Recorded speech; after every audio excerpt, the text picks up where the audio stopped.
Fazer o negócio do YouTube.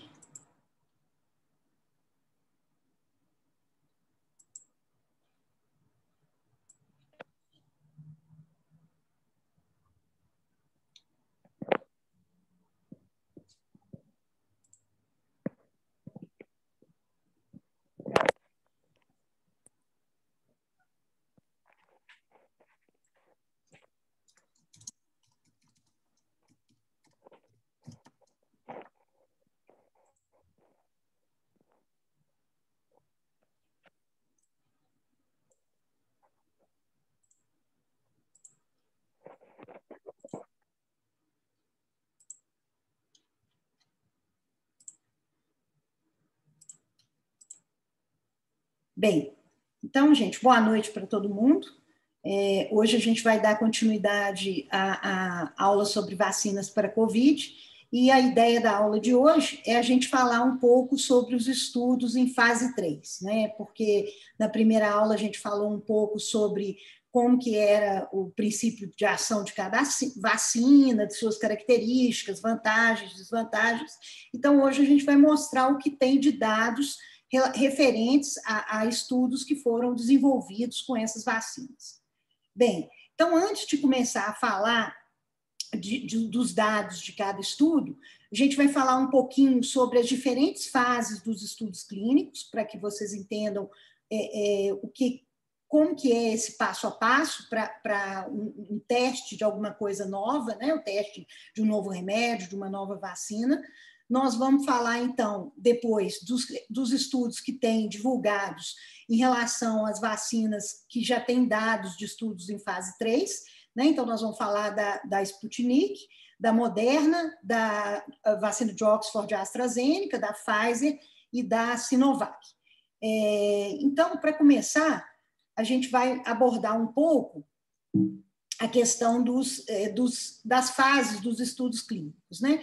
Então, a primeira fase, né, antes de você começar um estudo clínico, é o que a gente chama de fase pré-clínica, que é uma fase que é feita em laboratório, que pode ser que ela utilize animais de experimentação ou utilize técnicas in vitro, né, por exemplo, culturas de célula, algum material desse tipo, para poder testar se aquele fármaco, aquela vacina, aquele produto que você quer colocar para uso em humanos, se ele tem, primeiro, alguma eficácia, né? Quer dizer, se ele faz algum efeito, e segundo, se ele já apresenta alguma toxicidade que impeça que você evolua nos testes. Então, na verdade, é muito importante que essa fase pré-clínica ocorra, porque ela vai ser o início do momento de falar, olha, eu vou fazer esses testes, ou então eu vou interromper esses testes porque essa substância ou ela não é eficaz ou ela não é segura. Bem, passado dessa fase pré-clínica, uma vez visto que essa substância é eficaz e aparentemente não tem uma toxicidade maior, aí passa para o que a gente chama de fase 1. Então, no caso, por exemplo, de uma vacina, o que seria um estudo fase 1? Eles fariam-se testes iniciais com essa vacina numa amostra pequena, geralmente utiliza-se o que é adultos saudáveis, geralmente de 20 a 100 indivíduos, né?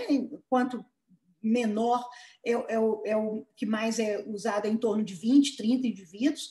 E aí, o que você vai testar? Você vai testar se essa vacina é tolerável, se ela causa efeitos adversos, se ela induz produção de anticorpos, né? Então, você vai fazer uma série de exames laboratoriais e também alguns exames farmacológicos, por exemplo, se for um medicamento, você vai ver nível sérico, essas coisas. O objetivo principal da fase 1 é avaliar se aquilo que você está usando é seguro, quer dizer, não causa reações adversas mais graves para você interromper o estudo. Então, por exemplo, se num estudo fase 1, que tem poucos indivíduos, todos saudáveis, houver um evento adverso importante, esse estudo é interrompido, você não vai passar para as próximas fases de avaliação.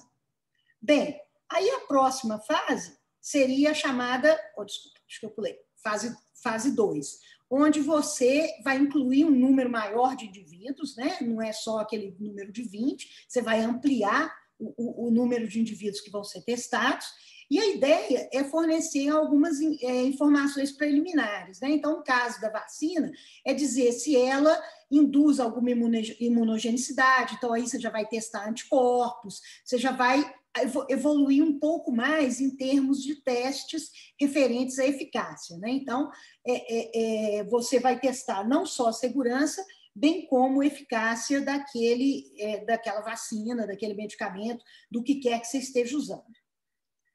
Subsequentemente, na fase 3, né, é a fase onde você vai, de fato, testar um número maior de pessoas para você ter mais certeza de eficácia e segurança.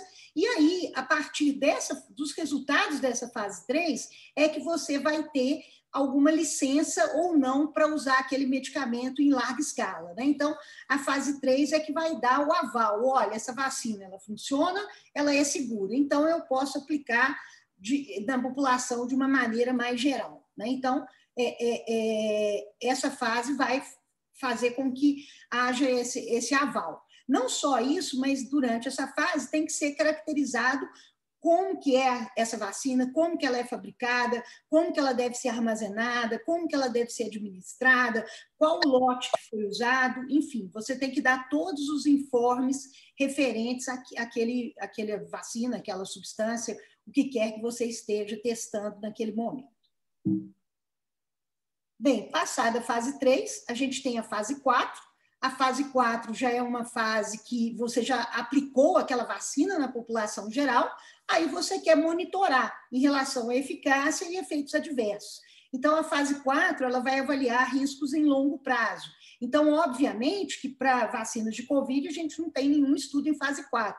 Tudo, o mais avançado que a gente tem é fase 3, porque são coisas muito recentes, né? E a gente não tem ainda um contingente de vacinados suficiente e com tempo suficiente para que a gente tenha algum dado de fase 4, né? Então, só para a gente ter uma noção disso.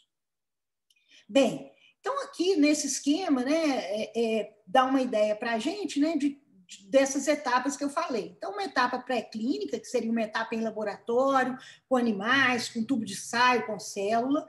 A fase 1, com número de participantes pequeno, só para você saber se realmente é seguro, né? Porque você já testou no pré-clínico e parecia que era seguro. Então, a fase 1 confirma essa segurança, de 20 a 80 participantes. A fase 2, de 100 a 300 participantes, onde a gente avança um pouco mais na compreensão da eficácia, e a fase 2, e depois a fase 3, onde realmente a gente vai testar num número maior de pessoas para poder caracterizar tanto eficácia quanto segurança e pleitear uma aprovação para uso daquele medicamento, daquela vacina, daquela substância, né? Então, aí nessa etapa a gente vai ter a aprovação.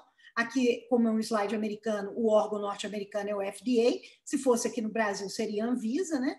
E a fase 4, a gente vai ter os resultados em longo prazo daquele medicamento, daquela vacina que já está aprovado.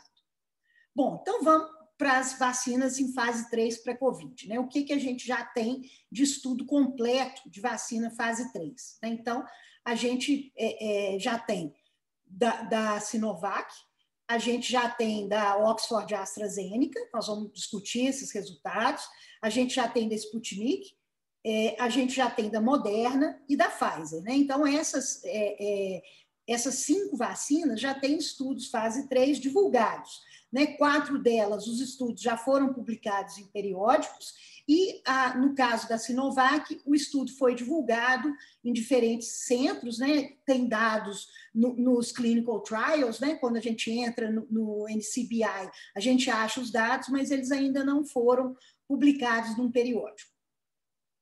Mas brevemente devem ser.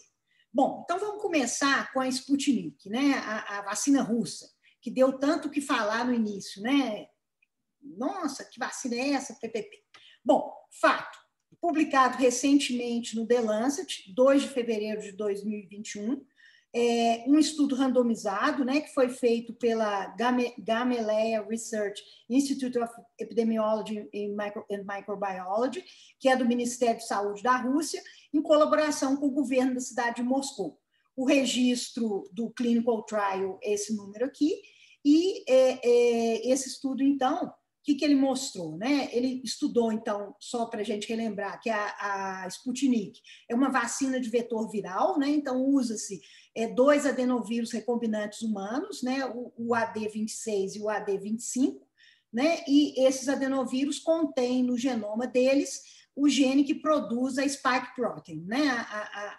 A glicoproteína S. Bom, então, essa é a vacina. Foram estudados 25 hospitais e policlínicas em Moscou. Os critérios de inclusão eram participantes com pelo menos 18 anos de idade, com o PCR e o IgM-IgG negativos para SARS-CoV-2, sem doenças infecciosas nos 14 dias que precediam a administração da vacina e que não tivessem recebido nenhuma outra vacina nos 30 dias anteriores à inscrição no estudo. A temperatura de armazenamento dessa vacina é menos 18, então, freezer menos 20, ela vai bem. A administração é por via intramuscular, meio ml por dose, e uma dose inicial, e daí a 21 dias uma segunda dose. A primeira dose usa uma cepa de adenovírus, a segunda a outra cepa, no sentido de aumentar a imunogenicidade da vacina. Bem, o desfecho primário desse estudo foi a proporção de participantes com Covid confirmado por PCR a partir do dia 21 após receber a primeira dose. Então, esse foi o desfecho primário. Os desfechos secundários, né? Gravidade da doença, alterações nos níveis de anticorpos contra a proteína S, alterações nos títulos de anticorpos que neutralizam o SARS-CoV-2, alteração da imunidade celular específica em resposta ao antígeno e incidência e gravidade de eventos adversos. Né? Então, esses foram os desfechos secundários desse estudo. O que foi obtido de resultado? Né? Então, o estudo foi realizado entre 7 de setembro e 24 de novembro de 2020. 21.977 adultos foram elegíveis e aleatoriamente designados para receber placebo ou vacina. O grupo placebo era numa relação do grupo vacina em torno de 3:1, né? Então, o N de vacina foi 16.501, de placebo 5.476. Um total de 19.866 conseguiram receber as 2 doses da vacina ou de placebo e foram incluídos na análise do desfecho primário. Né? Então, esse N aí que tem de resultado para o desfecho primário. Bom, então, dos resultados, né, que mais de interessante que tem? A gente tem que 16, que é 0,1% do grupo que recebeu a vacina, né, que foi um total que completou o estudo, né, de 14.964, então só 16 desses 14.964 que apresentaram Covid, né, nesse período avaliado. E no outro grupo, no grupo placebo, a gente tem que 62, que é 1,3%, apresentaram Covid. Então, uma diferença importante aí do grupo vacina para o grupo placebo. Além disso, né, quer dizer, baseado nessa diferença, foi calculada, né, uma eficácia geral de 91,6%, com intervalo de confiança que varia de 85,6% a 95,2%. A maioria dos eventos adversos relatados foi de grau 1, quer dizer, eventos adversos não graves, né? Então, foi tranquila, foi segura a vacina. E, em relação a eventos adversos graves, não houve diferença entre o grupo de vacina e o grupo de placebo, também reforçando a ideia da segurança da vacina. Nesse estudo, aconteceram 4 mortes, sendo que 3 do grupo de vacina e 1 no grupo de placebo, mas nenhuma desses óbitos teve qualquer relação com a vacina. Eram outras enfermidades que os pacientes tinham e que evoluíram para óbito por outros motivos, e no estudo é bem descrito cada situação, né? O estudo é muito bem redigido. Aqui mostrando, né, nessa curva que nós vamos ver para todos, né, que compara aqui embaixo a vacina, aqui em cima na linha vermelha o placebo, e aqui seria o percentual de pacientes com Covid confirmado, quer dizer, mostrando que com o tempo após a primeira dose da vacina, o grupo vacinado manteve um percentual bem baixo de infectados, enquanto que o grupo que recebeu placebo, a infecção foi aumentando, mostrando uma diferença bastante significativa entre o grupo vacinado e o grupo que recebeu placebo, né? Então, mostrando claramente a eficácia da vacina. Aí, nessa outra tabela, né, comparado aqui alguns parâmetros em relação à vacina. Então, a eficácia global é comparada, mostrando aquela eficácia de 91,6%, e depois é avaliada a eficácia conforme os subgrupos, né? Então, os subgrupos variaram, né, de 18 a 30, 31 a 40 e depois maior que 60. O que foi mostrado é que em todos os subgrupos a eficácia da vacina foi igual ou maior que 90%, né? Então, mostrando que é uma vacina bastante eficaz, né? Quando comparados também os sexos, houve uma boa eficácia, tanto sexo masculino quanto feminino. A eficácia para casos moderados ou severos foi de 100%, quer dizer, foi muito boa, né? Então, mostrando aí essa característica da vacina também.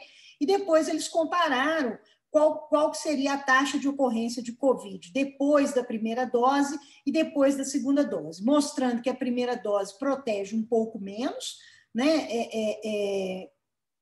Se você pegar qualquer tempo depois da primeira dose, a eficácia foi de 73,1%, mas se você pegar 14 dias depois da primeira dose, a eficácia chega perto de 90%, né? Então, mas mostrando que depois da segunda dose, aí sim dá aquela eficácia semelhante à eficácia global, aqui deu 91,1%, eficácia global de 91,6%. Então, uma vacina bastante eficaz. O outro estudo da vacina Moderna, né? A vacina Moderna é uma vacina de RNA mensageiro, né? Isso é muito bacana, porque são as primeiras vacinas de RNA mensageiro que estão sendo testadas, né? Essa vacina, ela foi desenvolvida, né, com a colaboração da Divisão de Doenças Infecciosas, o estudo, né, foi desenvolvido com a colaboração da Divisão de Doenças Infecciosas de Birmingham e o Women's Hospital de Boston, né? O registro do trial, esse número aqui, esse artigo foi publicado no New England Journal of Medicine em 4 de fevereiro de 2021. Bem, o mecanismo, então, da vacina, como eu havia dito, é uma vacina de RNA mensageiro, onde esse RNA mensageiro vai fazer a transcrição da spike protein, né, e, consequentemente, vai levar a desenvolvimento de imunidade em relação à glicoproteína S, né, que é a spike protein lá do vírus. Bom, foram testados 99 centros nos Estados Unidos. O critério de inclusão foi ter mais do que 18 anos de idade no momento do consentimento e que apresentam um alto risco de infecção por SARS-CoV-2 e definidos como adultos, né, cujas localizações ou circunstâncias os colocavam em risco apreciável de exposição ao vírus, né? Então, foi uma vacina testada numa população adulta com risco de exposição aumentado. Bem, a temperatura de armazenamento dessa vacina é de menos 15 a menos 25 graus centígrados, então é uma vacina que pode ser colocada num freezer menos 20. A forma de administração é via intramuscular, dose de meio ml, 2 doses, sendo que o intervalo entre elas é de 28 dias.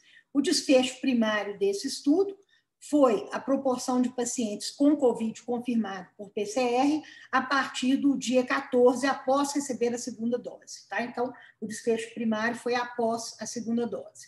Os desfechos secundários foram diversos, né? Comparado em relação a grupo etário, em relação a alterações clínicas, enfim, imunogenicidade, parecido com o que a gente viu para a Sputnik. Resultados, então. Os testes aconteceram entre 27 de julho e 23 de outubro de 2020. Foram testados 30.351 adultos, né, que foram elegíveis e aleatoriamente designados para receber vacina ou placebo. Então, aqui foi uma relação 1:1 entre vacina e placebo, diferente né, do teste feito na Sputnik, onde a relação vacina-placebo foi 1 placebo, 3 vacinas, aqui foi 1:1. A doença foi confirmada né, teve Covid, então, 185 pacientes do grupo placebo, que representa 56,5 por 1.000 pessoas, o intervalo de confiança 48,7 a 65,3, e no grupo que recebeu a vacina foram apenas 11 indivíduos. Então, 11 versus 185, né? Mostrando realmente que aqui o número de pessoas, de infectados por 1.000 pessoas foi apenas de 3,3 contra 56,5. Então, já mostrando realmente também uma boa eficácia, uma diferença grande. Então, a eficácia geral dessa vacina foi de 94,1%, com intervalo de confiança de 89,3% a 96,8%. Então, mostrando que realmente essa vacina mostrou-se bastante eficaz, né? A eficácia foi semelhante nas principais análises secundárias, né, que foram feitas também, incluindo a avaliação de 14 dias após a primeira dose. Então, mostrando que a primeira dose também confere proteção. Análises que incluíram pacientes que tinham evidência de infecção por SARS-CoV no início do estudo também mostraram que a vacina protege, e também análise de pessoas mais velhas, com mais de 65 anos. Em relação a efeitos adversos, né, e gravidade. Covid grave ocorreu em 30 participantes, com uma fatalidade, mas todos esses participantes eram no grupo placebo. Então, não teve nenhum Covid grave no grupo vacina. E eventos adversos sérios foram raros e foram semelhantes nos dois grupos. Então, placebo e vacina tiveram mesmo número, mesmo percentual de eventos adversos. Aqui, a mesma curva que a gente viu lá, né, para a Sputnik, a gente vê aqui para a Moderna, né? Então, aqui mostrando que o grupo que recebeu a vacina, de fato, teve uma proteção muito boa, né? Então, praticamente ninguém adoeceu, pouquíssimos adoecimentos, ao passo que o grupo que recebeu o placebo, a gente tem uma taxa, né, de adoecimento ascendente. E aqui aquela comparação, né, do 3,3 com 56,5, que levou o cálculo de uma eficácia de 94,1%. Então, mostrando esse perfil da vacina Moderna. Bom, quando a gente pega, então, subgrupos, né, que foram analisados, então, aqui, por exemplo, pacientes com maior de 65 anos, teve uma boa eficácia, né, um pouco menor, mas muito boa, 86,4%. Quando a gente pega grupos que tinham fatores de risco para a COVID, né, também a eficácia se manteve muito boa. Então, a eficácia da vacina, mesmo na análise por subgrupos diferentes, né, teve uma performance muito boa, né? Assim, a maioria dos dados beirando 90%. Então, essa que foi o resultado com a vacina Moderna. E o estudo é muito bem desenhado, muito bem feito. Bom, vamos para Oxford, AstraZeneca. Aí, foi um estudo publicado há um pouquinho mais de tempo, né? Ele foi publicado na The Lancet, em 8 de dezembro de 2020, é um estudo randomizado feito em colaboração da Universidade de Oxford com centros de diferentes países. Então, aqui é um pouco diferente, porque tem resultados de clinical trials de diferentes países e que estão em diferentes fases, né? Então, os registros, né, desses clinical trials vão ser, obviamente, diferentes. Então, tem 4 trials registrados que foram alvo desse estudo, né, com algumas subanálises dos estudos fase 3, que é o que interessa mais para a gente. Mas vamos lá, só para a gente entender. Essa vacina agora, novamente, uma vacina de vetor viral, né, só que dessa vez também um adenovírus, só que é um adenovírus de chimpanzé, não é humano, né? Então, esse adenovírus do chimpanzé contém a parte genética que codifica a glicoproteína S, e, consequentemente, vai levar à imunogenicidade por meio dessa infecção do adenovírus nas células, e esse adenovírus expressando a proteína vai gerar imunogenicidade. Então, esse que é o princípio, só para a gente lembrar. Então, esses trials estão aqui, né, elencados. Então, a gente tem um no Reino Unido, que foi realizado em 5 diferentes locais, com resultados de fase 1, fase 2, Tem um trial agora também no Reino Unido, feito em 19 locais, mas aí já tem resultados de fase 2 e 3, então tem resultados de fase 3. Tem o trial feito no Brasil, né, que é um trial fase 3, em 6 cidades do Brasil, e um trial na África do Sul com resultados fase 1 e fase 2. Essa vacina é armazenada, pode ser armazenada em geladeira comum, então de 2 a 8 graus centígrados. A administração é intramuscular também, 2 doses com intervalo de 28 dias entre essas doses. Como é que foi, então, esse estudo? Esse estudo tem algumas coisas que a gente vê que ele é um estudo um pouco mais confuso do que os 2 anteriores, né? Primeiro que ele usou diferentes grupos controles, tá? Então, para o estudo que foi feito no Reino Unido, o estudo fase 2, 3 do Reino Unido, foi usado uma vacina conjugada meningocócica, quer dizer, uma outra vacina para comparar com a vacina de Oxford. Isso também aconteceu no estudo brasileiro, que é um estudo fase 3, né, que foi usada essa vacina conjugada meningocócica. No estudo da África do Sul, que é esse COV-5, aí, que é um estudo fase 1, fase 2, foi usado solução salina como placebo. Então, alguns estudos, fase 3, e no caso do Reino Unido, fase 2, 3, compararam com outra vacina como controle. O estudo brasileiro comparou com outra vacina, que é essa vacina meningocócica conjugada. Já o estudo da África do Sul comparou com solução salina. Bom, vamos lá. O foco do recrutamento, então, né, falando mais dos estudos fase 3, foram aqueles com alto risco de exposição ao vírus. No caso do Brasil, foi praticamente só profissional de saúde, né, nos 6 locais que foram testados no Brasil.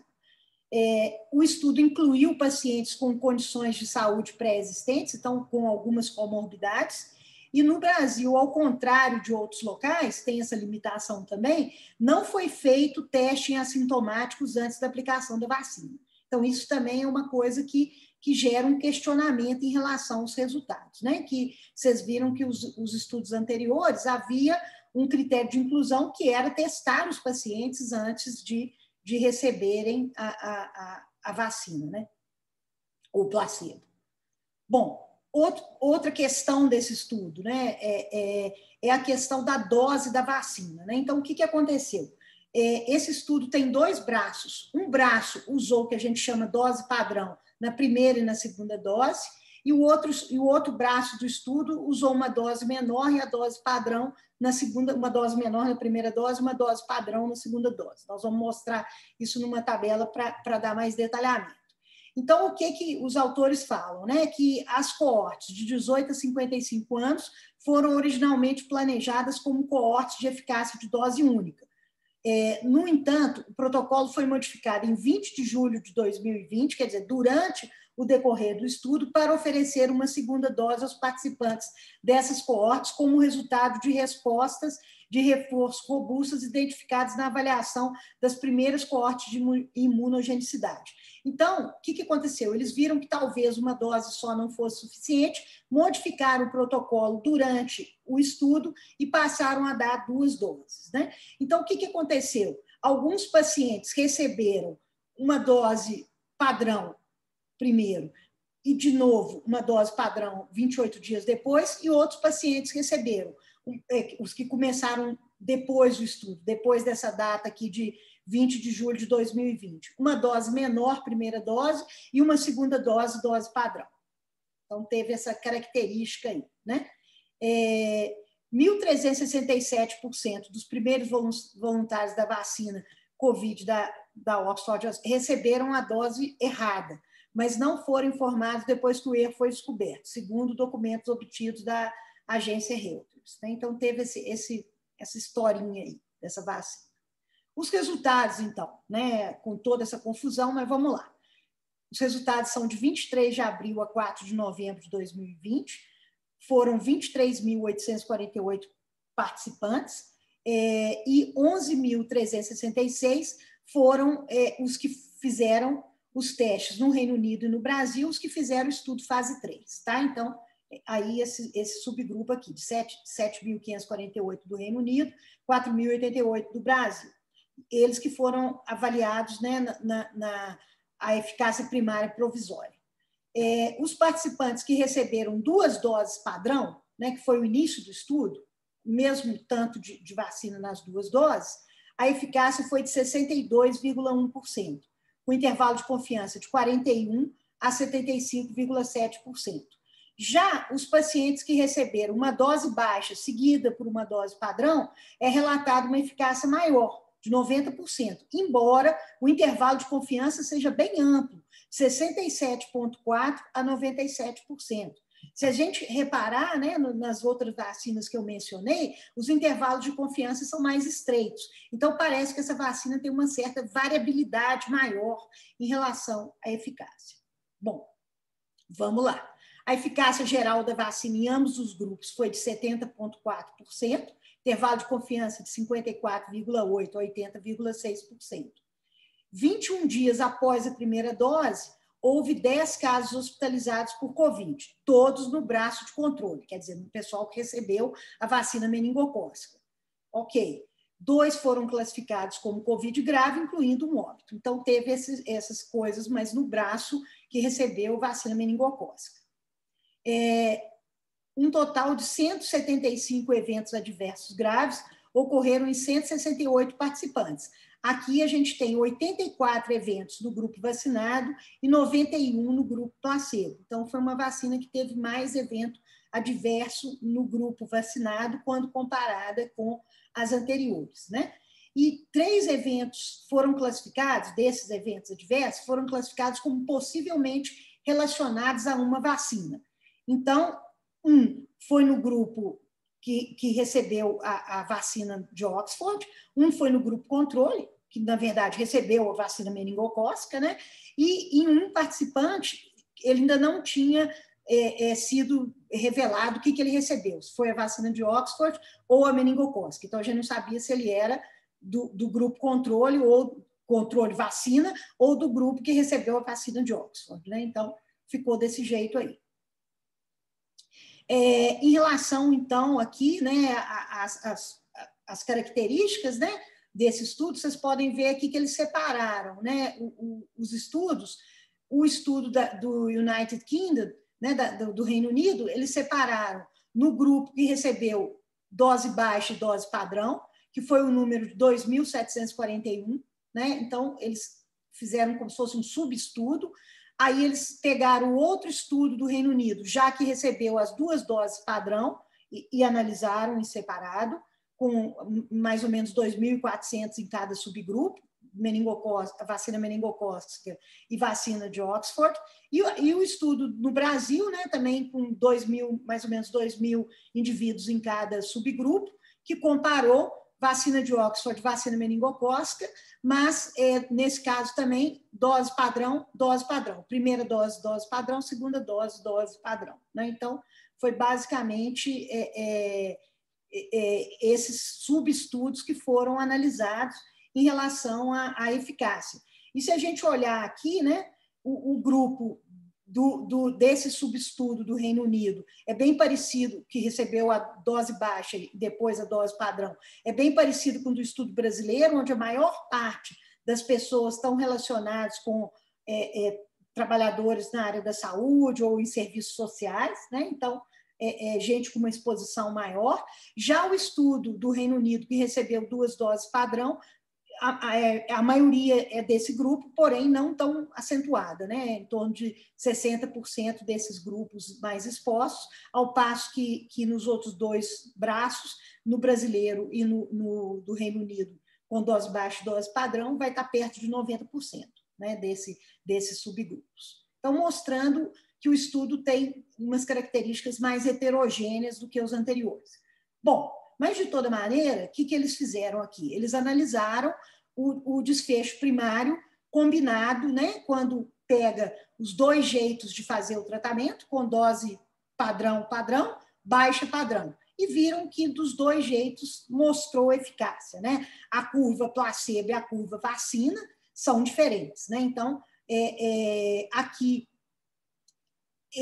tanto fez aqui o desfecho primário, né, de quem recebeu padrão, dose padrão, dose baixa, dose padrão. Mostrou uma diferença entre os vacinados, que houve uma proteção, comparado com aqueles que receberam placebo, né? E aqui, uma avaliação depois da primeira dose padrão, mostrando que essa diferença não é tão boa quanto as pessoas que receberam 2 doses, né? Então, mostrando essa característica. Bom, agora o estudo da Pfizer, né? O estudo da Pfizer, ele foi publicado no New England Journal of Medicine em 8 de dezembro de 2020. É um estudo randomizado, né, feito pela Pfizer. O registro do clinical trial está aqui o número.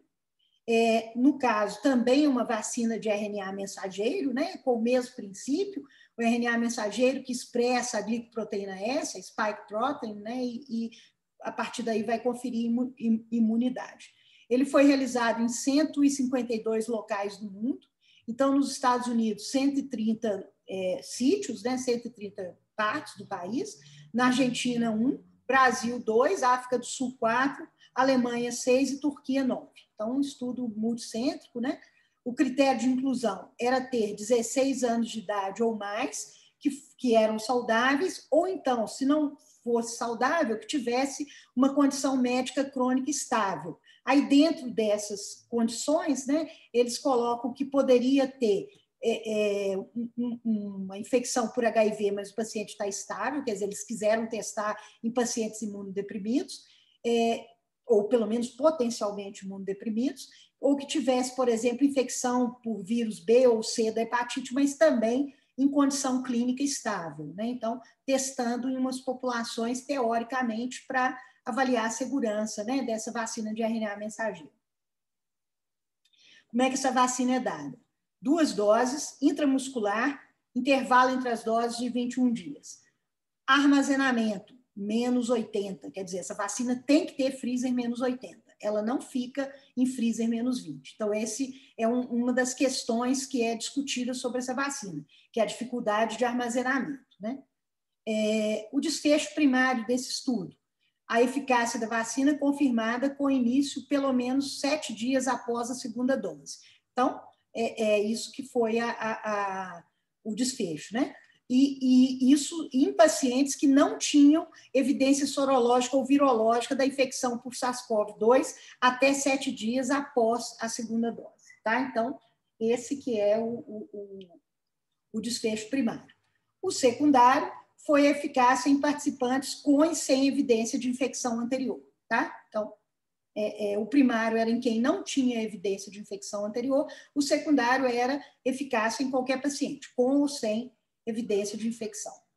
Foram testados 43.448 indivíduos, sendo divididos 1 para 1, grupo vacinado e grupo placebo, então 21.720 no grupo de vacina e 21.728 no grupo placebo.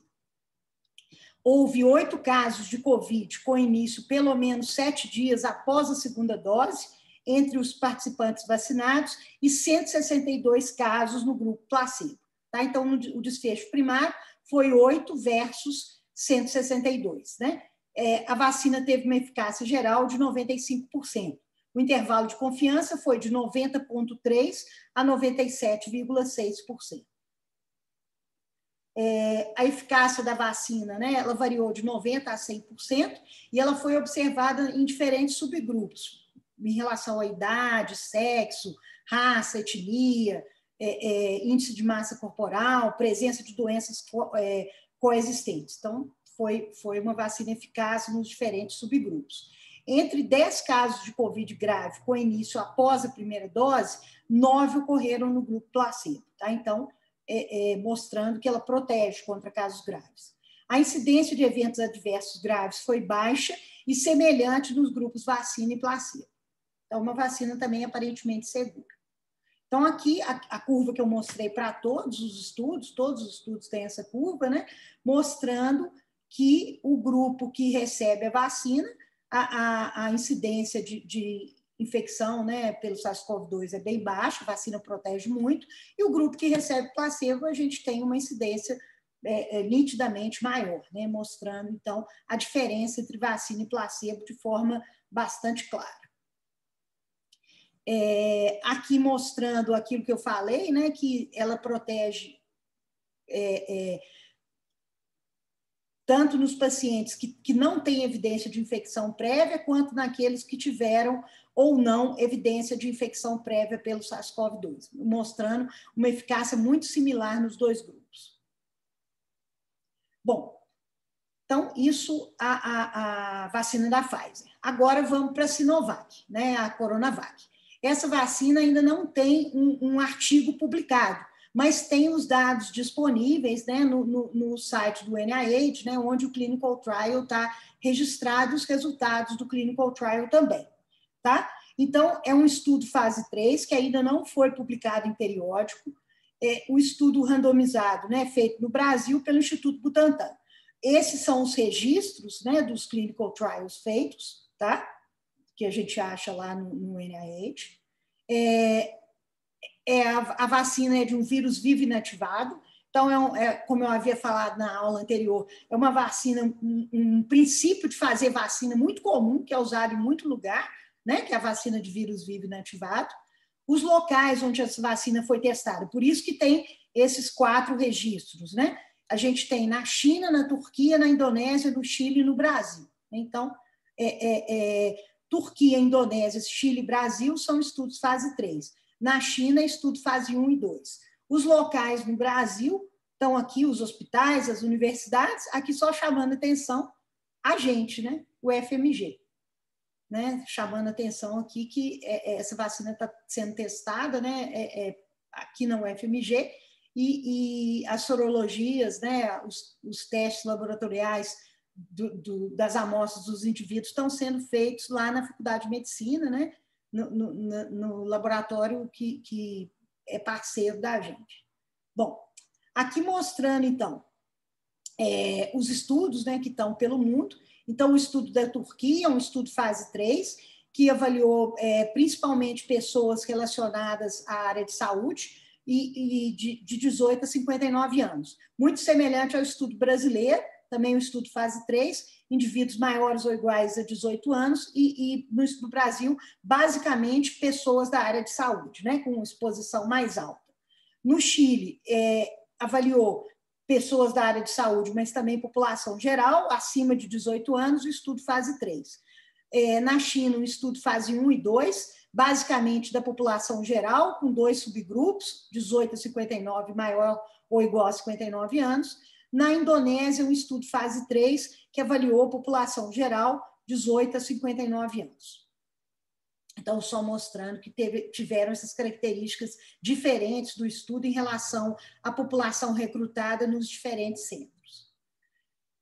Os critérios de inclusão no Brasil e na Turquia foram profissionais de saúde com contato direto com pacientes e que tivessem mais de 18 anos. Então, essa era a população.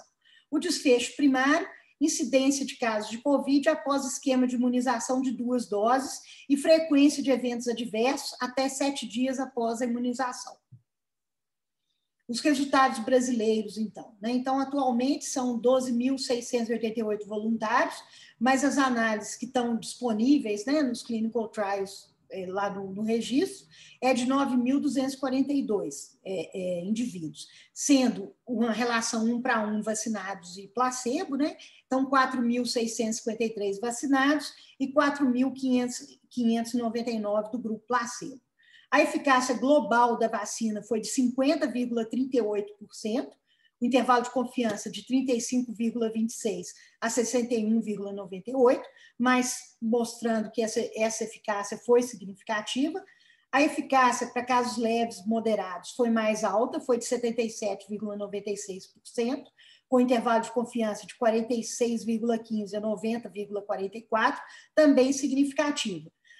A eficácia para casos graves, ela não pôde ser analisada estatisticamente, por quê? Porque a diferença entre os 2 grupos, o N, né, de casos graves, no grupo vacina foi 0, no grupo placebo foi 4, mas o N era muito pequeno para permitir uma análise estatística, então não dá para falar que tem significância estatística. Aparentemente, ela protege de casos graves, mas infelizmente o número de casos graves do estudo até o momento não permite essa análise estatística.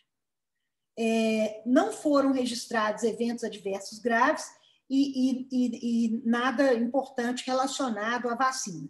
Reações alérgicas ocorreram em 0,3% dos participantes, mas não foi observada reação anafilática e não teve diferença entre o grupo vacina e o grupo placebo. Então, as reações alérgicas foram iguais no grupo vacina e grupo placebo. Em relação aos resultados da Turquia, né, que isso que a gente mostrou são os resultados brasileiros. No relato dos resultados da Turquia, em relação à segurança, também mostrou que a vacina é bem segura, pois não houve diferença significativa entre os grupos vacina e placebo em relação a eventos adversos. E todos esses eventos adversos foram leves. A eficácia geral no estudo da Turquia foi mais alta, né?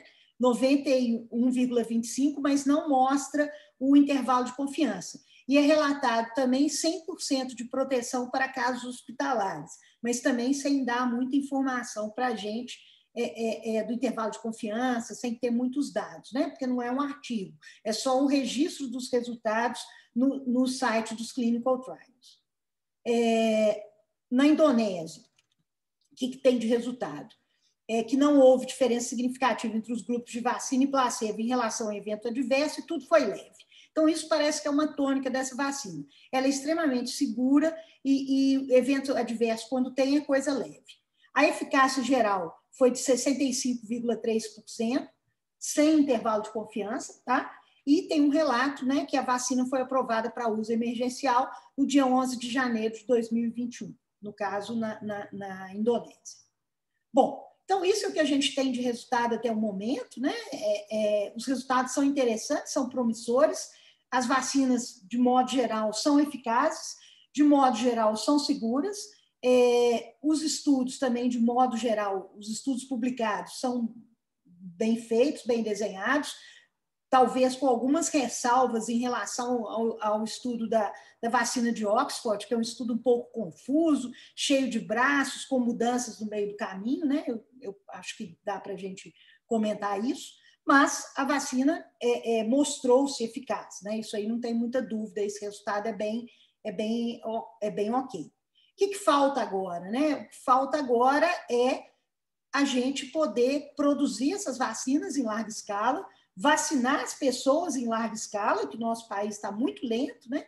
E aí continuar nessa avaliação, né? Em termos de segurança, de imunogenicidade, como que isso vai caminhar. E outro questionamento que eu acho que vale a gente fazer para, né, finalizar aqui a aula é como que as variantes do vírus vão se comportar em relação a essas vacinas, né? Considerando que as variantes descobertas até agora, todas são relacionadas à proteína S, todas são relacionadas à spike protein. Então, vacinas baseando num genoma inicial da spike protein, será que elas vão manter eficácia em relação às variantes? Por exemplo, a variante, né, P1, que deu em Manaus, que parece que contribuiu para um boom de casos, né? A variante P1, tudo indica que ela seja muito mais infecciosa, né? Mais contagiosa do que as cepas habituais do coronavírus, né? Então, essa ainda é uma dúvida, né, que os estudos vão ter que continuar aí para a gente poder ter ideia dessa proteção, segurança em longo prazo, qual que vai ser o efeito dessas vacinas em relação às variantes do vírus. Bom, eu agradeço a todos e estou à disposição para quaisquer perguntas que vocês queiram fazer. Obrigado, prof. Não tinha nada, Pedro. A gente já tem algumas perguntas aqui. Primeiro foi a do Matheus. Professora, no grupo de estudo COV-002 de Oxford, que é o braço do Reino Unido, não foram incluídas pessoas com mais de 55 anos? Como fica o procedimento na vacinação desse grupo se não há experiência prévia? Pois é. Tem várias coisas aí, né, gente? Uma outra coisa que eu acho que ninguém talvez atentou. Nenhuma criança foi vacinada até hoje, vocês perceberam isso? Então, assim, os estudos têm essas brechas mesmo. Como é uma coisa de uso emergencial, é aquela coisa, vamos testar logo, vamos pegar o grosso da população que infecta, né? Que seria 18 a 60 anos, e vamos testar. Agora, claro que alguns estudos testaram em mais velhos e outros não. Então, assim, saber se a vacina vai ser eficaz e segura para um grupo de mais velhos, quando não foi testado, não tem como até agora, né? Então, para aquela vacina, a gente não sabe, vamos dizer assim. Então, tem muita coisa ainda, né, para poder pesquisar e fazer. Não, só nesse assunto ainda, considerando que a idade é um dos principais grupos de risco, né? Fatores de risco. Então, como é que fica assim, né? Tipo, a vacina não estudou esse grupo. Um dos grupos que tem maior risco de desenvolver um caso grave. Então, Henrique, muitas estratégias foram as seguintes. Como era uma coisa emergencial, muita gente pensou assim, vamos estudar a vacina no grupo que é mais exposto. Por quê? Porque aí eu consigo ver a diferença dos dois grupos. Porque se eu estudar a vacina num grupo que está todo isoladinho, quietinho, quem receber placebo e quem receber vacina não vai infectar. Concorda comigo? Porque a pessoa não se expõe. Ao passo que, se você testar a vacina num grupo de alta exposição, mesmo que a eficácia não vai ser tão alta, é claro, porque a exposição é muito alta, mas você vai conseguir detectar as diferenças com um número menor de indivíduos e vai ter uma resposta mais rápida sobre a eficácia. Então, muita estratégia foi em cima dessa premissa, entendeu? Entendi. Então, é claro que tem que expandir para avaliar a segurança, né? Não só para idoso, mas também para pessoas com menos de 16 anos, que ninguém com menos de 16 anos foi vacinado até hoje. Né, vamos dizer assim. Entendi. E não tem nenhuma forma também de extrapolar os dados para esses grupos de idade que não foram testados. Na verdade, assim, você pode até fazer alguma inferência, mas ela é só inferência, né? Para você ter certeza, você tem que testar mesmo, né? Olha só uma pequena coisa, né? Vamos imaginar, por exemplo, vacina cujo vetor é adenovírus. Criança tem muita infecção por adenovírus. Será que, se a gente vacinar a criança numa vacina cujo vetor é adenovírus, essas crianças não vão inativar esse adenovírus antes que ele incorpore e forme a spike protein, que é imunogênica? Não sei. Estou só chutando, falando uma coisa que passa pela cabeça, né? Então, eu acho que esses testes têm que ser feitos, sim. Né? Eu acho que é urgente. E que tem que acontecer, porque se a gente for vacinar em massa, a gente tem que saber que a vacina é segura e eficaz para todas as faixas, né? Pode ser até que a gente chegue à conclusão, pessoas com mais de 65 anos devem tomar a vacina X, pessoas da área de saúde devem tomar a vacina Y, né? Por exemplo, a vacina da Pfizer é muito boa, né? Mas ela é muito difícil. Para eu vacinar uma população do Brasil com a vacina da Pfizer, não vai, porque ela tem que ficar a menos 80. Então, talvez possa ser uma vacina, olha, ela é muito boa, muito eficaz, então deixa eu guardar para as pessoas de alta exposição, para profissionais de saúde. Aí eu vou usar, por exemplo, a Coronavac, que é uma vacina muito segura para essas faixas etárias imunodeprimido, faixas etárias mais vulneráveis. Enfim, eu acho que podem ter estratégias plurais de vacinação, mas é importante que mais testes sejam feitos, né? Claro que a gente entende que a coisa tem que acontecer meio que simultânea, né? Vacinar e testar, óbvio, mas precisa ainda muita coisa.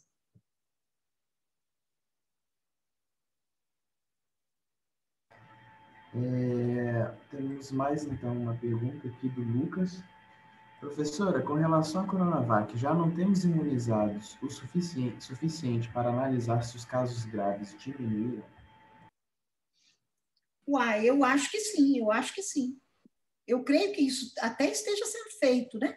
Não foi publicado ainda, né? Porque o que a gente tem de resultado da Coronavac é só o que está disponível no Clinical Trial, que é mais resumido, né? Mas eu acredito que breve deve sair uma publicação.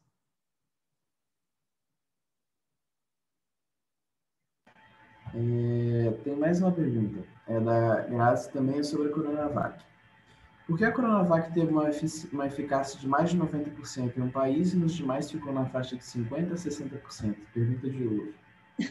Então, o que acontece? A eficácia um pouco mais baixa, ela ocorreu nos países onde foi testada em gente com alta exposição, tá? Isso é normal para qualquer vacina, né? Se você escolhe testar numa população de alta exposição, a eficácia fica um pouco menor. E essa diferença, então, foi por isso. Quando você testa na população geral, a vacina mostrou uma eficácia um pouco maior. Mas isso acontece mesmo, porque na população de alta exposição, você vai ter alta exposição no grupo vacina e grupo placebo. Quando você testa na população geral, você vai ter uma exposição mediana, né? Você vai ter gente de alta, de média e de baixa exposição. Então, acaba que pode mostrar aparentemente uma eficácia maior, que é a eficácia geral, mas que não seria a mesma eficácia para um grupo de alta exposição. Por isso que eu comentei que pode ter vacinas que sejam ideais para os grupos de alta exposição, por exemplo.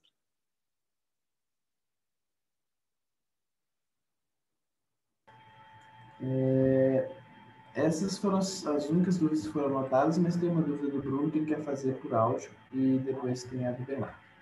Tá. Se o Bruno quiser ir fazer. Boa noite, pessoal. Boa noite, Ana. Obrigado aí pela aula. E eu tenho, na verdade, duas perguntas, né? Uma é sobre a vacina Sputnik, né? E eu queria perguntar se o fato de o estudo da Sputnik ter ocorrido apenas em hospitais de Moscou, esse fato atrapalha o estudo, assim? É um viés ou algo do tipo? Bruno, assim, em princípio, o estudo é muito bem feito, muito bem desenhado, a publicação é muito boa. A não ser que mentiu tudo que está escrito ali, o que eu não acredito, porque esse instituto, né, esse Gamaleya Instituto, é um instituto famoso de pesquisa, né? Eu não acho que isso seja um problema tão grande, né? Não foi um estudo multicêntrico, mas foi um estudo volumoso, né? O número de pacientes é representativo, é um estudo bem feito. Uhum. É que eu estava pensando que esses estudos deveriam assim ser feitos de forma assim multicêntrica, né? Mas às vezes, né, se o estudo é bem feito, né? Mas o ideal seria sim, mas a questão também é a logística e a rapidez que precisa testar, né? Vamos colocar assim. Então, como tem uma questão de urgência, faz da forma possível, mais rápida, mais viável, tem muito essa pegada também, entendeu, Bruno? Entendi sim. Obrigado. E a outra pergunta é sobre a vacina de Oxford, né? No caso da vacina de Oxford, o que pode explicar o fato de a administração de uma dose menor e depois de uma dose maior induzir maior eficácia da vacina? Então, a teoria, né, que eles têm é que a dose menor seria como se fosse um indutor, que a gente chama de um boost, né, uma coisa que ativa o sistema imune, e a segunda dose aí vem para ter a resposta plena, sabe? Então, eles acham que essa estratégia é a melhor.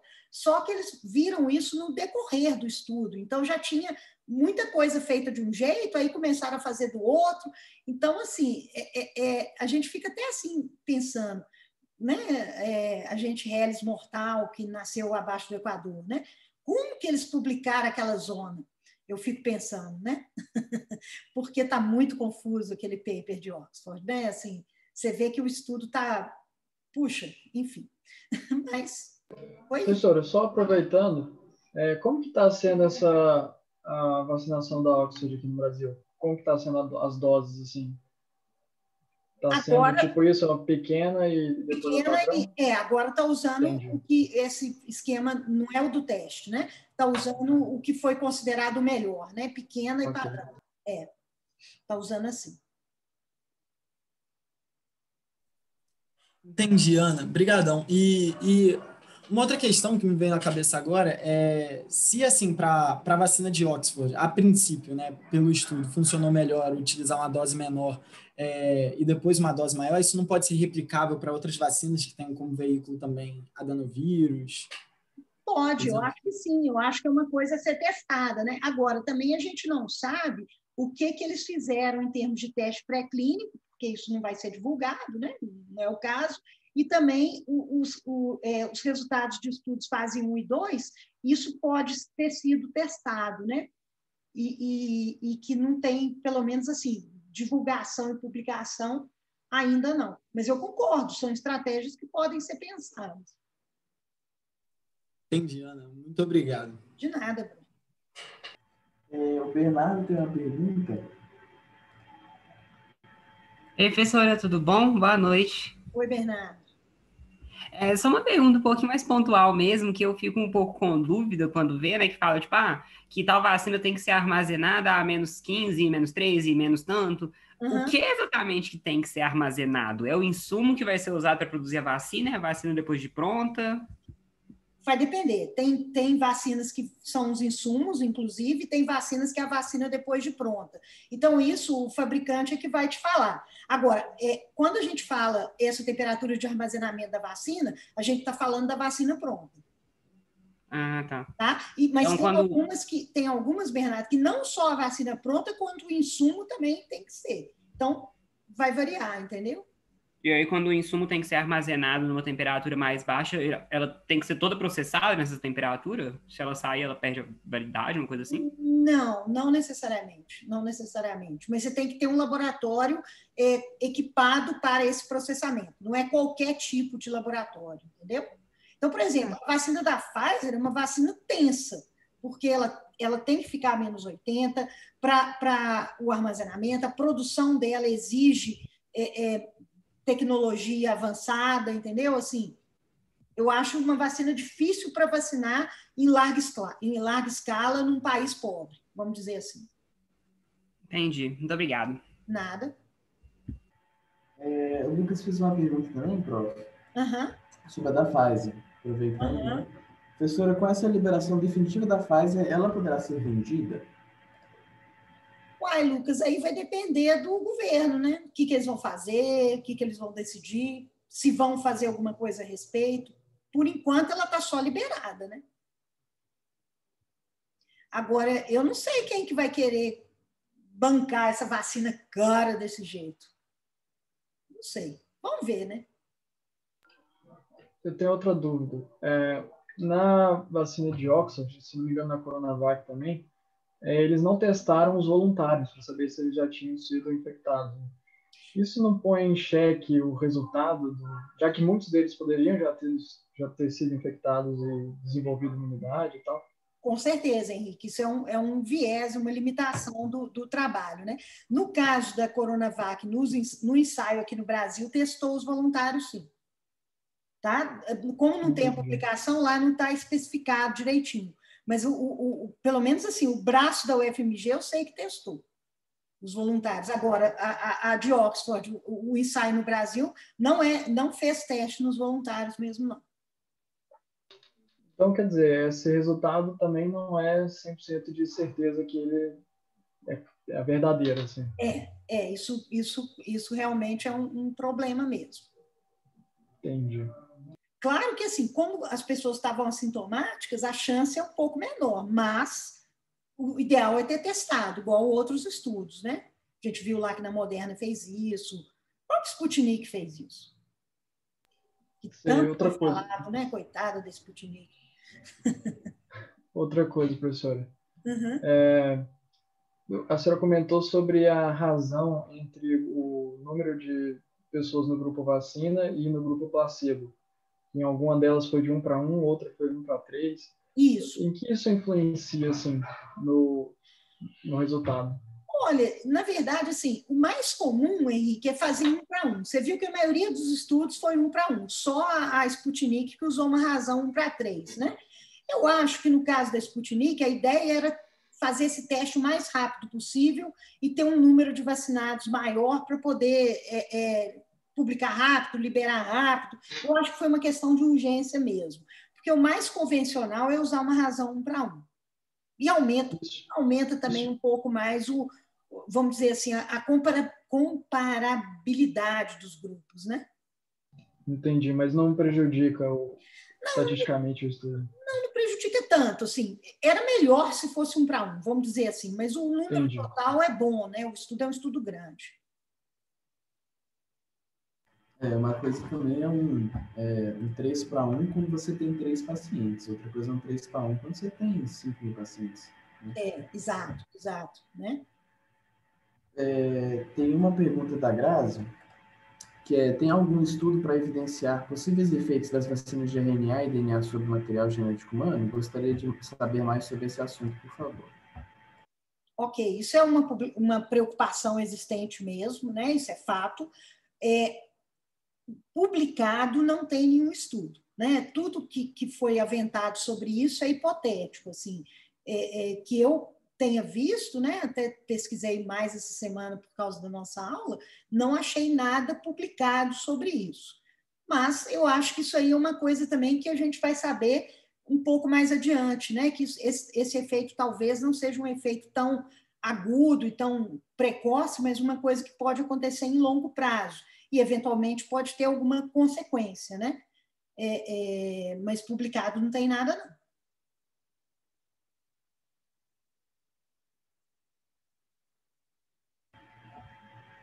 Alguém tem mais alguma dúvida, pessoal? Bom, eu tenho mais uma pergunta. Eu não entendi muito bem, assim, o que significa dizer que... não entendi muito bem, assim, a eficácia para casos moderados ou severos foi de 100%. O que exatamente significa isso, assim? Significa que no grupo vacina não teve nenhum caso moderado e severo. Entendi.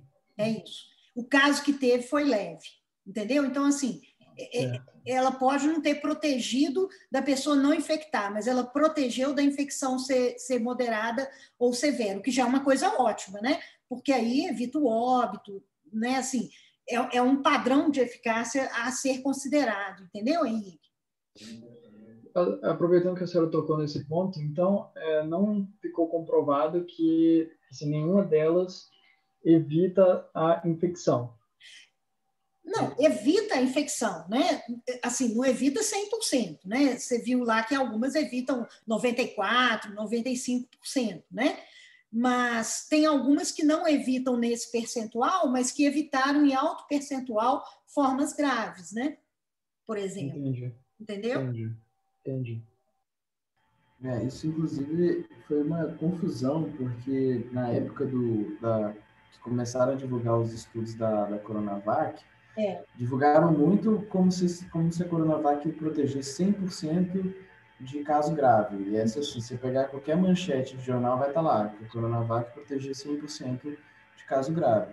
Só que se você pega realmente o que eles mostraram para a gente não tem...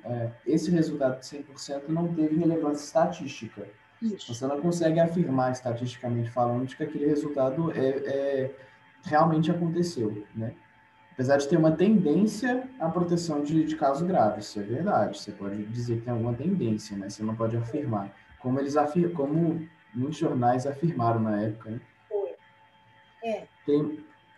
A imprensa às vezes é perigosa, né? Porque distorce um dado científico e faz virar notícia, né? Isso é complexo, né? Vamos dizer assim. A gente tem mais uma dúvida, prof, que é a do Lucas. Mas o fato de permitirem uma vacina de DNA/RNA não considera os possíveis efeitos a longo prazo? Uai, Lucas, o que acontece? Esse método de vacina é muito novo, né? Então, assim, a gente não tem ainda histórico para saber efeitos de longo prazo, né? Então, não considera, vamos falar assim. Potencialmente, assim, vamos dizer, não aparentemente, né?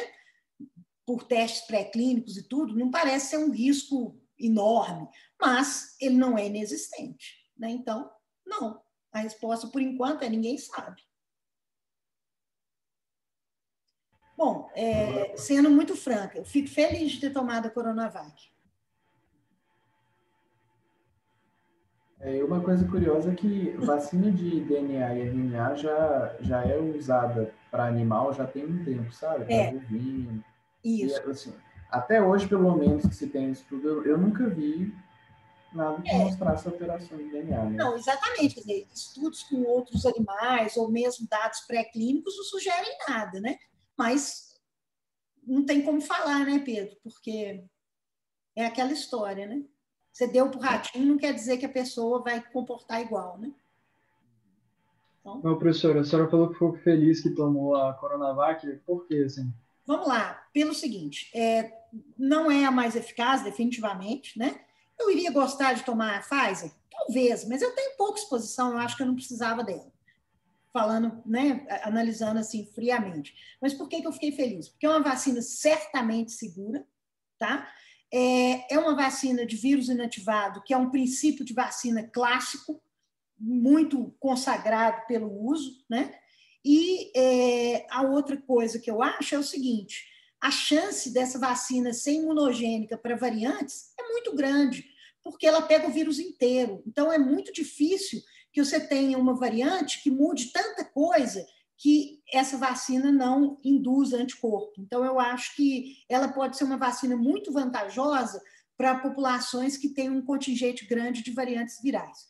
Bom, algumas opiniões teóricas, tá, Henrique? Não é baseado em nenhum teste nem nada, tá? Só pensamento. Entendi. Uhum.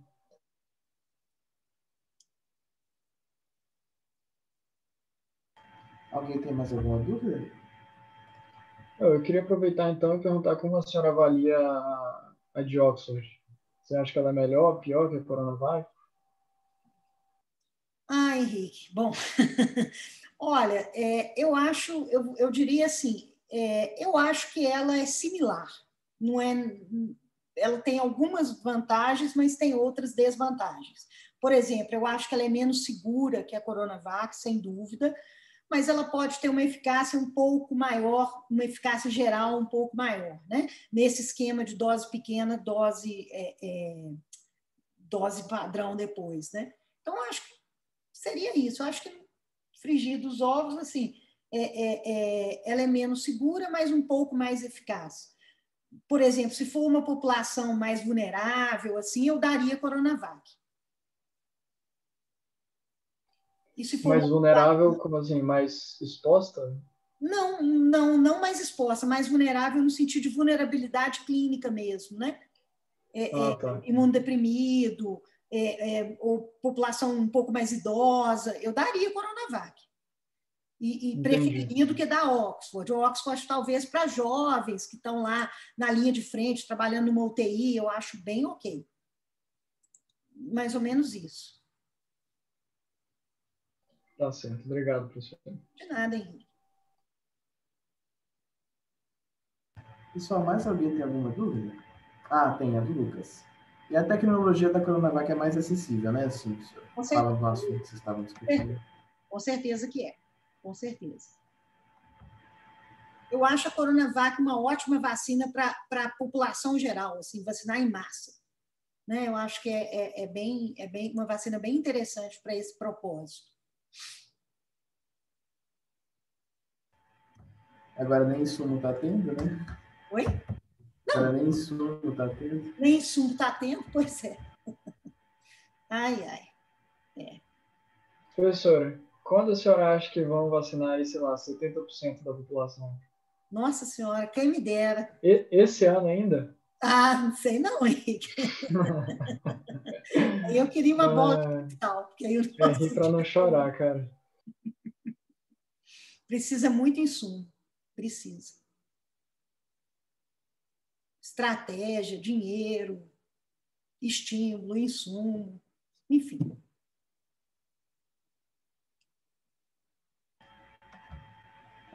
O Lucas tem mais uma pergunta. A UFMG não poderia replicar a produção da Coronavac? Lucas, acho que talvez sim, né? Eu não sei o quanto de investimento que precisaria para isso, né? Mas, assim, no CT Vacinas da UFMG, eu não acho que é impossível, não. Acho que poderia, sim. Mas teria que ver recursos, enfim. Né? Aí eu já não consigo te falar concretamente, né? Hipoteticamente, sim. Professor, eu queria perguntar também sobre o cronograma de vacinação, assim, sobre as faixas etárias, os grupos que estão sendo vacinados primeiro e tal. Como é que a senhora avalia isso? Porque, assim, eu vi que em alguns países está um pouco diferente do que aqui no Brasil. Por exemplo, tem uma estratificação maior e priorização maior por idade, enquanto que aqui alguns grupos, por exemplo, profissionais de saúde, ficaram mais com prioridade maior. Como é que a senhora avalia isso? Olha, Henrique, eu acho que assim, quem é mais exposto, eu acho que tem que começar sendo vacinado mesmo, por uma questão até de preservar essas pessoas que precisam trabalhar para cuidar dos doentes, enfim. Eu acho que do ponto de vista estratégico, faz sentido, né? Agora, aí depois eu acho que tem que partir para pessoas onde a infecção pode ser letal, né? Então, assim, depois que você pega os grupos de pessoas mais expostas, que seriam os profissionais de saúde, eu acho que aí tem que estar realmente idosos, que é disparado é o principal fator de risco, né? A idade, se você pegar um, quiser escolher a idade, né? E aí vai ranqueando de acordo, né? Mas não é uma decisão fácil mesmo, não, é complexo. Por outro lado, assim, se a gente pensar, por exemplo, os idosos, eles têm menos exposição, eles transmitem menos, mas eles morrem mais. Então, você tem que pesar essas coisas, né? Entendi. Não, estou comentando isso porque na Alemanha eles fizeram um esquema onde os profissionais de saúde ficam atrás das pessoas de 60 anos ou mais. Isso aí vai cada um, né? Eu não acho, assim, né, assim, estou te dando uma opinião minha. Eu acho que os profissionais de saúde deveriam ir primeiro. Entendi. Pensando numa logística, né, de assistência, de necessidade dessas pessoas atuarem, né, nesse sentido. Entendi.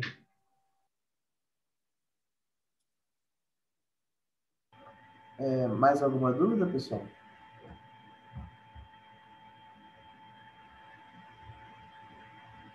Acho que é isso, prof. Então tá bom demais. Muito obrigado pela aula mais uma vez. Que é isso.